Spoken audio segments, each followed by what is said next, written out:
Le Surangama Sutra, 25 moyens de parvenir à l'illumination, deuxième session, troisième partie sur 6 dans Entre maître et disciple, donné en anglais et en chinois. Le 5 avril 2019 à Taïwan, aussi appelé Formose.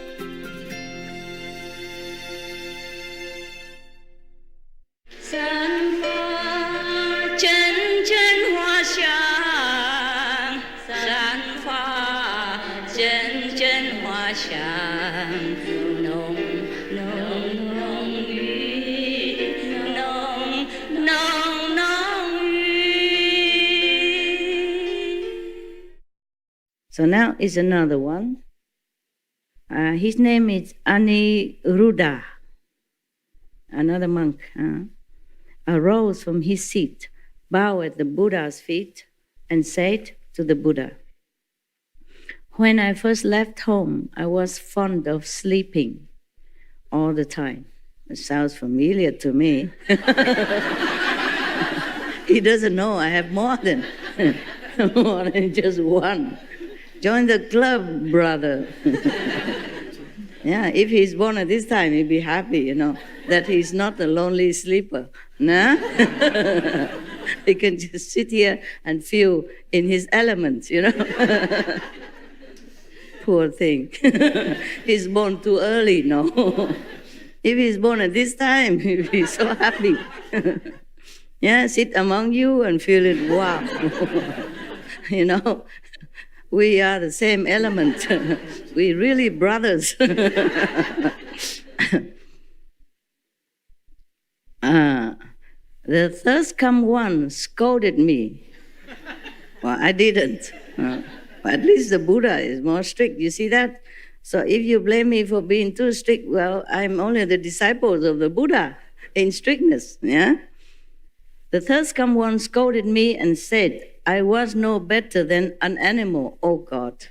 Buddha is really, really stern, And I thought the Buddha never scold anybody. Well, he did actually. He did scold. The sutra I read, he did scold his son. Yeah. His son was as children, he was so young, little boy. And he said his young stomach cannot bear one meal a day. And he said that he is meditating too long, he cannot bear, etc., etc. The Buddha scolded him. Say that, you see this, I remember something like, you are the son of the Buddha, and it's like something worthwhile, yeah? But if you see the basin that I used to wash my feet with, can people use the feet washing basin to eat or to put something more valuable in it? So the Buddha meant that if he is not trying hard, he'll be just like a useless, common, not much worth utensil. Something like that. But here he says you're like an animal. Ooh.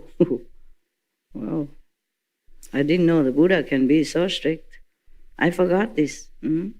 Yeah, at one time, I read somewhere else. So, Buddha story. One bhikkhuni, addicted to garlic. She also always go to the lay person's house and ask for some garlic. One day the lay person don't have any garlic in the house. So he told her that she can go to his field and take some by herself, because he was probably busy or something. And she went there and take a lot or something.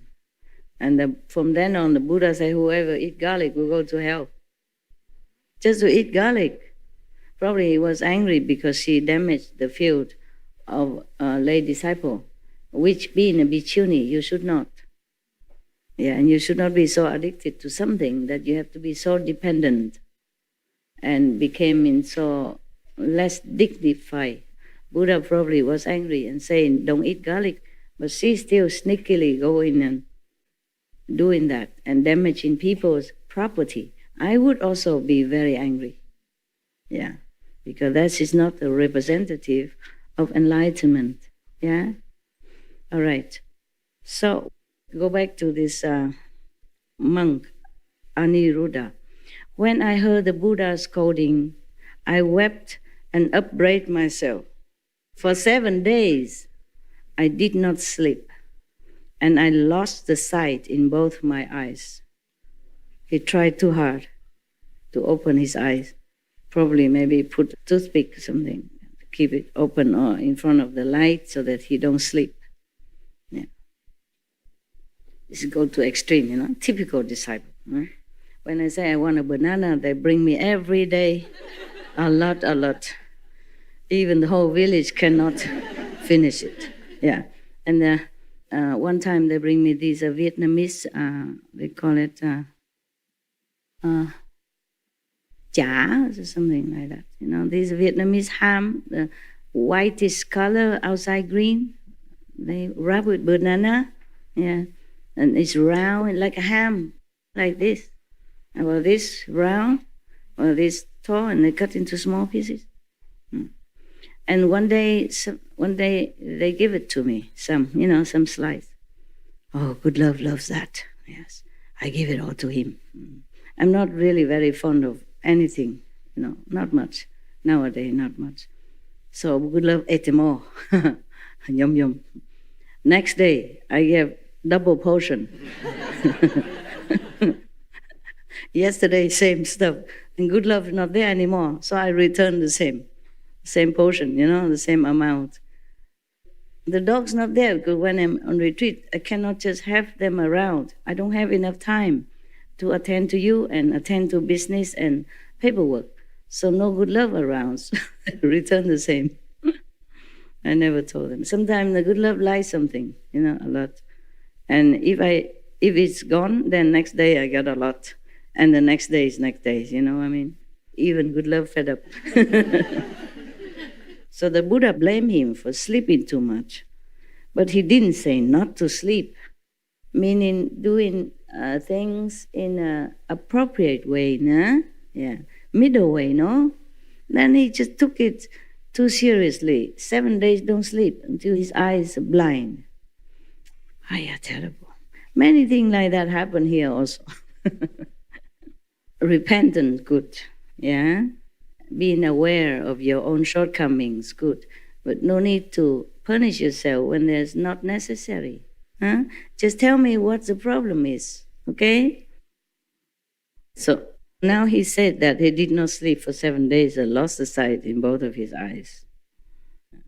The World Honor One taught me the Vajra Samadhi of the delightful seeing, which illumines and is bright. Although I had no eyesight, not that I don't have eyes, no eyesight, I could contemplate the 10 directions with true and penetrating clarity, just as if I were looking at a piece of fruit in the palm of my hand. The thirst come one certified me as having attained a hardship. The Buddha asked about perfect penetration, as I have been certified to it. Returning the seeing back to its source is the foremost method. Meaning, you don't see with the eyes, just like you are doing in meditation. Yes. As I have told you before, one of the Zen masters said, if he knew, the nature of our own primordial, luminous and glorious self, he would be better being blind, deaf, and dumb to begin with. That's what he said. Because we can't use anything. This physical, ephemeral nature of things and the body, we cannot use any of them for enlightenment. So that's why when he has no eyes, he realized after the Buddha taught him how to see inside, then he knows that the seeing source is not from the eyes. The eyes get the seeing from the source, just like the ears get the hearing from the true source. You see, that's why we don't use the ears, but we hear. You see, if you did not practice Kuan method, how would you understand what I'm saying? Anything at all. Yeah. Even you practice Kuan method. I asked you many times, and you did not understand. Not to talk about the people who don't. The blind, lead the blind, both fall into the ditch. Yeah, now you know, huh? So hurry up, okay?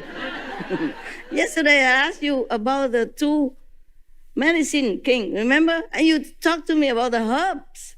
I asked about the enlightenment, their awakening. And you said, oh, because the herbs, the smell of the herbs, the different herbs, the mixture of the herbs, all nonsense.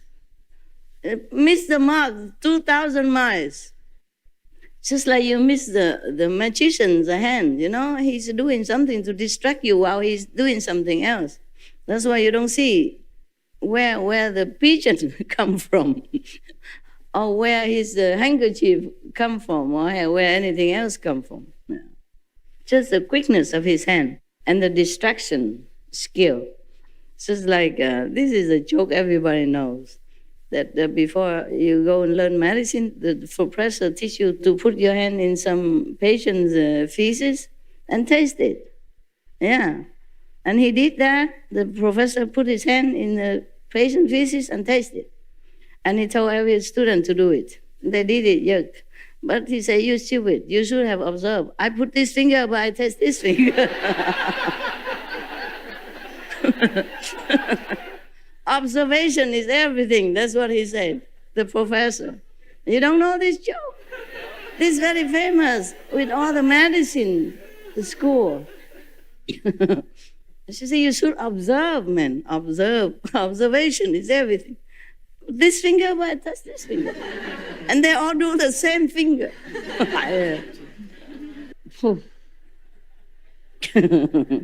You can laugh at people's expenses, but how about you guys?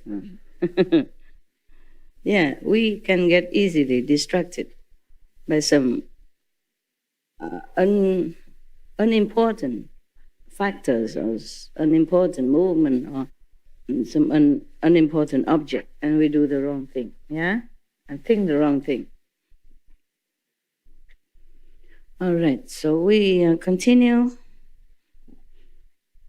Yeah, returning the seeing back to its source is the foremost method. But seeing only, yeah? Not yet the Kuan Yin method. Most masters, they don't teach you everything. Or maybe that master only specify in that seeing.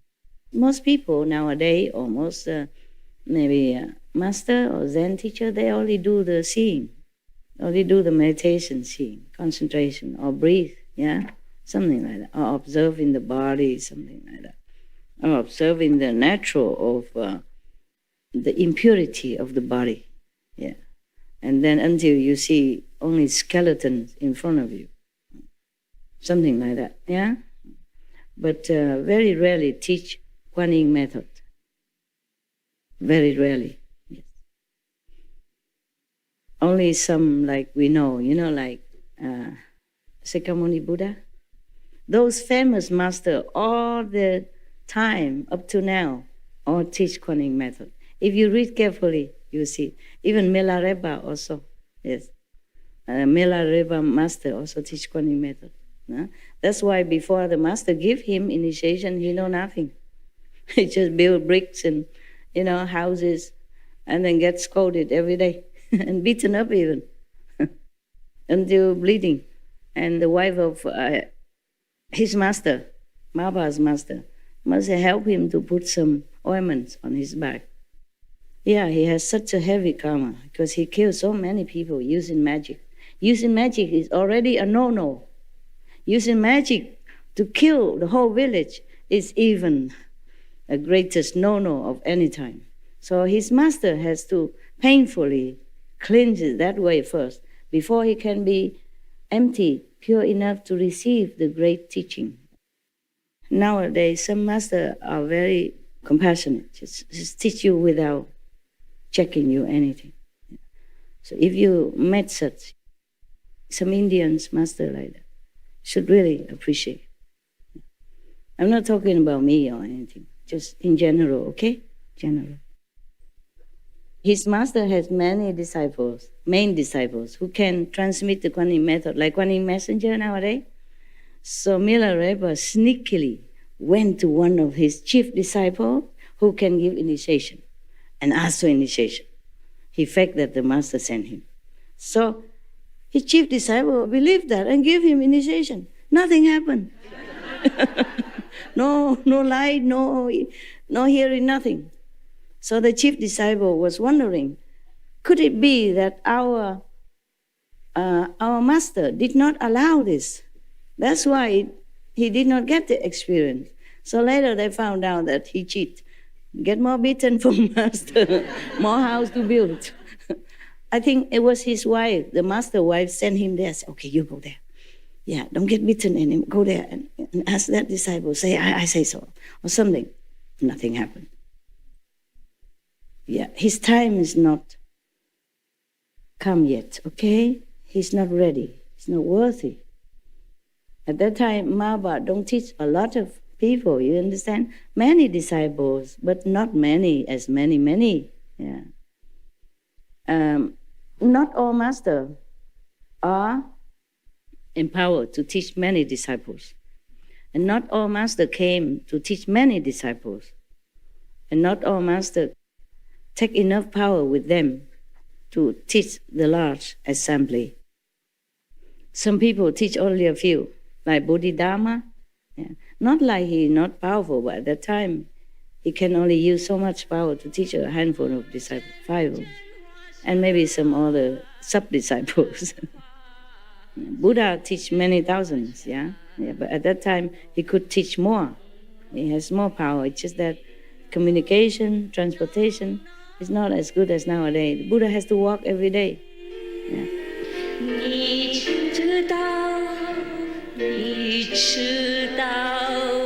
你知道，